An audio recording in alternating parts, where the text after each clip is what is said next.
Gabi, Olá!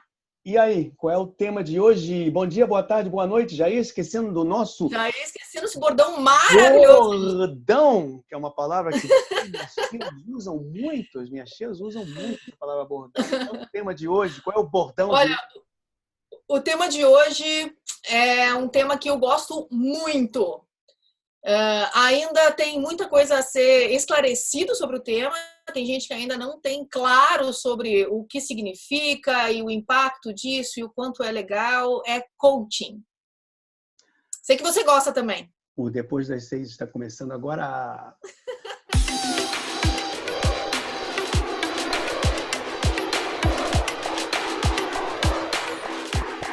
Bom, Gabi, eu gosto muito desse tema. Esse tema é um tema que eu estou explorando bastante nos últimos meses. Eu estou fazendo uma formação aqui na França, dentro de uma escola, né, que foi uma das pioneiras nesse tema do coaching na Europa. E é uma escola construtivista, que a gente chama, e que Uhum. a gente vai falar já já Vai junto. sobre o construtivismo, mas primeiro a gente vai falar Uhum. sobre coach. Eu queria que você me falasse primeiro o que é coach para você. Coaching, vamos no básico. Coaching é uma metodologia, certo? Que é comprovada cientificamente. Então, em resumo, ajuda as pessoas a fazerem coisas. Isso é coaching. Você vai estar ajudando as pessoas a realizarem os seus objetivos, a conquistar as suas metas. Parece meio abrangente, assim, tudo, mas colocando no dia a dia, você está aqui no teu ponto inicial, no teu ponto A, é onde você está, e você tem esse objetivo, você tem essa meta. Pode ser uma meta mais tangível, pode ser uma meta comportamental, pode ser uma meta de carreira, pode ser pessoal, o que você quiser.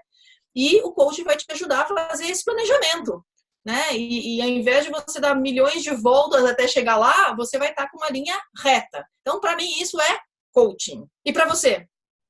Como é que você define coaching? Eu acho que é isso. É uma visão bastante pragmática sobre Isso. atingimento de resultados. O coaching é um termo que surgiu na década de 80 para dar o suporte, não só o suporte operacional, né, aos atletas, né, o suporte técnico aos atletas, mas o coach surgiu justamente para dar um apoio no aspecto do seu autoconhecimento, para que a performance dele pudesse ser não só técnica, mas também psicológica, né? Sim. E é exatamente isso, é uma abordagem pragmática para os dirigentes, para quem lidera equipes, para quem lidera projetos, que ajuda a eles chegarem dentro de um ponto A a um ponto B, né? E o Isso. interessante da coisa do coach é que ele acompanha um pouco a evolução do mundo e da complexificação das empresas, né? A gente fala É. tanto, né? Quando a gente fala de tendências, você, eu, a gente lê, escreve sobre como as coisas ficaram, como as coisas mudaram nos últimos 15 anos no mundo da distribuição, no mundo das viagens, no mundo da hotelaria. A gente tem uma tendência a esquecer que quem está, né, tocando, né, conduzindo esse processo de mudança dentro das empresas são seres humanos, né? São líderes, são gestores. E esses gestores também precisam ter um acompanhamento na sua maneira de lidar com essa complexidade. Ninguém escapa das dificuldades em lidar com a complexidade que as empresas hoje enfrentam no mundo, né? Os negócios são feitos de pessoa a pessoa. O tal do age to age está vivíssimo. O human to human. Não é empresa com empresa que faz negócio. É aqui, é tete a tete o negócio, né? Então, tudo impacta. A maneira como você fala, a maneira como você se apresenta, a maneira como você se comporta, a tua linguagem corporal, as tuas expectativas, os teus paradigmas, os teus medos. Tudo isso impacta na tua comunicação, né? Então, a maneira como você se torna um líder, o jeito que você é um líder, o jeito que você negocia, o jeito que você faz uma apresentação. Eu tenho notado muita gente buscando isso de aprimoramento, de desenvolvimento pessoal e profissional, que uma coisa, vamos combinar que tá tudo, né? Nós somos a mesma pessoa, né? Aqui ou lá. É desenvolvimento em geral, é disso que se trata o coaching. Sabe que é uma coisa que eu gosto muito no coaching, que você falou que é pragmático, e tem começo, meio e fim. Eu acho isso muito legal. né? Que tem ferramentas em cada sessão, é tudo planejado, tem tudo um bom coaching, né? Que não são todos, sabe o que está fazendo, sabe o que vai acontecer em cada sessão. Isso é muito legal, né? E por que você acha que as empresas têm que contratar? O que vale a pena? Não, primeiro em função dessa coisa da complexidade. Ninguém pode negligenciar hoje que a gestão das relações sociais dentro da empresa, elas são coisas fáceis. Eu acho que a gente tem que ter uma consciência muito grande de que existe dentro das empresas as coisas complicadas a serem geradas, e isso, as competências, os skills, tudo isso que a gente fala e que desenvolve através de métodos de palestra, de treinamento, de formação, de experiência, etc., isso você consegue resolver, mas existem muitas coisas junto do complicado que são complexas. E a complexidade é a relação dos líderes com seus liderados, é a capacidade que um líder tem de saber escutar as pessoas, de saber, né, entender dentro do comportamento das suas equipes quais são os problemas que estão acontecendo para que os projetos não avancem. E isso tudo é fruto sempre de um acompanhamento por alguém que dá esses insights, que desperta nesse líder, nessas pessoas, essas soluções nele mesmo, né? Neles mesmo. Porque, igual eu falei do atleta, um atleta que é assessorado por um coach, um atleta campeão, não é o coach que vai lá bater na raquete e dá aquela jogada decisiva. É o atleta. Mas por trás dessa jogada decisiva tem todo um trabalho também de desenvolvimento daquele atleta dentro da sua capacidade, né, de agir mentalmente, né? Agora, deu uma banalizada, né? A profissão de coach. O que tem de cursinho aí de final de semana formando gente sem experiência nenhuma que está saindo no mercado e fazendo isso é impressionante. Eu concordo contigo. Acho que quando eu comecei a estudar essa possibilidade de investir nessa formação em coaching, eu fazia muito essa pergunta, dizer o seguinte: será que não é uma coisa que se banalizou demais e que entrou dentro de uma lógica de uma panaceia, né, de uma banalização? Eu acho que, por um lado, sim, existe um pouco esse oportunismo das pessoas acharem que qualquer um pode se transformar em coach, mas existe também um lado de que, em paralelo, como eu falei, em paralelo ao fato de que o mundo ficou complexo, as empresas ficaram complexas, as pessoas ficaram complexas, você também, consequentemente, tem um incremento no número de pessoas que se formam, que investem na busca de ajudar essas pessoas a saírem a lidarem com essa... Tem muita gente que está fazendo por autoconhecimento também, né? Em que sentido? Tem gente que faz o curso para ter o coach, para autoconhecimento, que o curso como um todo, a certificação como um todo, te dá um autoconhecimento muito grande, né? Eu já vi pessoas que fazem para isso, e depois, no meio do curso, falam: nossa, eu posso ganhar dinheiro com isso.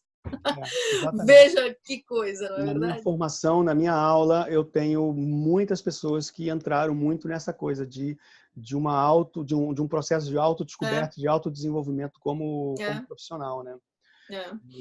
A questão do ganhar dinheiro é muito relativo. Eu acho que em qualquer profissão que você tenha, você tem duas maneiras de você entrar nela.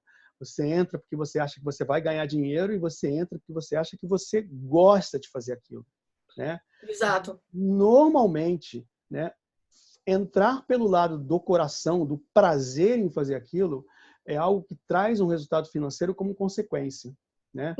Então, acho que esse é um ponto muito importante. As pessoas que são mais autênticas em fazer o acompanhamento de líderes, provavelmente elas entraram pela porta da paixão em lidar com pessoas, e não pela porta de dizer: não, eu vou ganhar dinheiro com isso. Até porque, como toda profissão, o dinheiro só aparece muitos anos depois, né? Um bom coach, ele tem que reunir 3 elementos, né? Eu acho que ele tem que ter, em primeiro lugar, um autoconhecimento entre si, né? Ou seja, ele tem que ter uma capacidade de se centrar, porque você não consegue ajudar ninguém sem você não ter você próprio a sua capacidade, né, de pensar e de se centrar sobre si mesmo, seu autoconhecimento. O segundo ponto é a experiência que você falou. Acho que ninguém tem legitimidade para fazer acompanhamento de pessoas se não viveu efetivamente o terreno, ou então a legitimidade ela é um pouco mais teórica, um pouco mais acadêmica, mas eu acho que ter vivido o terreno no acompanhamento de executivos, eu acho que é um ponto fundamental. E o terceiro ponto é o ponto que a gente chama da deontologia da profissão, que é você saber claramente até onde vai o seu limite profissional como um acompanhador, né? Você saber que você não é um psicanalista, você saber que você não é aquele que está no lugar da pessoa para tomar a decisão, e sim fazer com que ela busque ela mesma a decisão e a solução para o problema, né?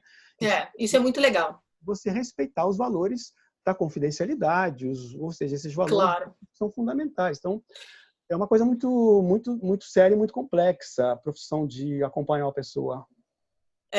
Você sabe que é uma das coisas que mais gratificantes que eu tenho feito nos últimos anos de trabalho, assim, pela minha empresa. Eu noto que as pessoas contratam, eu já fiz já teve dezenas de coaches, alguns que vêm por iniciativa própria e outros que a empresa contrata para a sua média gerência ou para os diretores, ou enfim, pessoas que impactam o ambiente de negócios. E o que eu noto é que às vezes as pessoas contratam com uma intenção e terminam com uma visão completamente diferente. Então, os depoimentos que eu tenho são muito legais no sentido assim que ele descobriu outras coisas ao longo do coaching, né? Que abriu outros caminhos, que de repente o que ele pensava, ou que estava incomodando, ou aquele grande objetivo, na verdade, se modificou, ampliou, enfim. Isso é muito legal. E uma coisa que eu noto e que os futuros coaches aí que se interessem pela profissão é o desenvolvimento da competência que se chama empatia. Empatia é vital para você ser um bom coach. Porque as pessoas, muitas vezes, é 1 hora em cada sessão que você vai ter ali onde as pessoas nesse mundo louco sentam e tem alguém 100% te ouvindo, te respeitando, sem nenhum tipo de julgamento. O foco é totalmente em você. E é impressionante o impacto que isso tem nas pessoas. Realmente é uma das coisas mais gratificantes assim que eu já fiz na vida. É sensacional.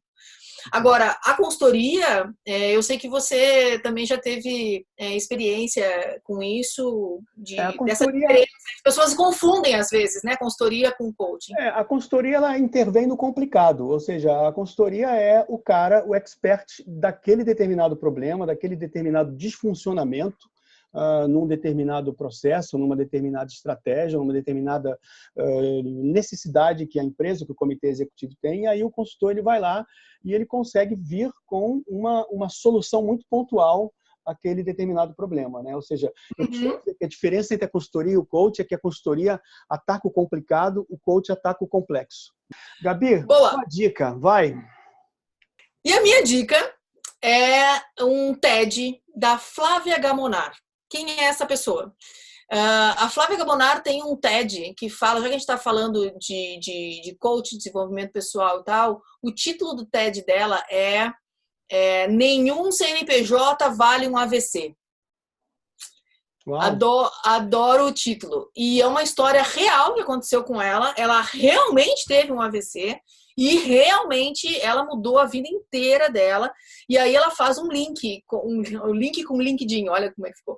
E ela começou a escrever alguns textos no LinkedIn. O LinkedIn impulsionou esses textos e a vida dela mudou completamente. Ela dá palestras, ela mudou realmente toda a vida dela em função disso. Então eu vou deixar o link lá embaixo para vocês assistirem um TED rápido, muito interessante. Ela vai estar, eu convidei ela para uns próximos eventos do evento da HSMAI. Vale muito a pena, porque realmente, né, se nós pensarmos, nenhum CNPJ vale um AVC.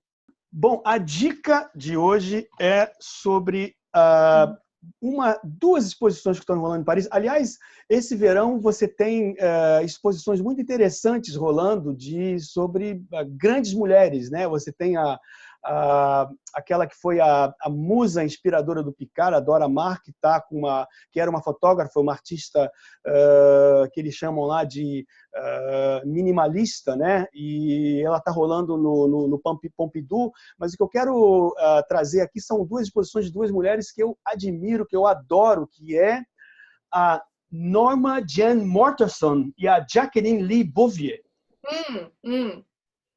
Legal. Você sabe quem é a Norma Jean Mortenson? Não tenho ideia.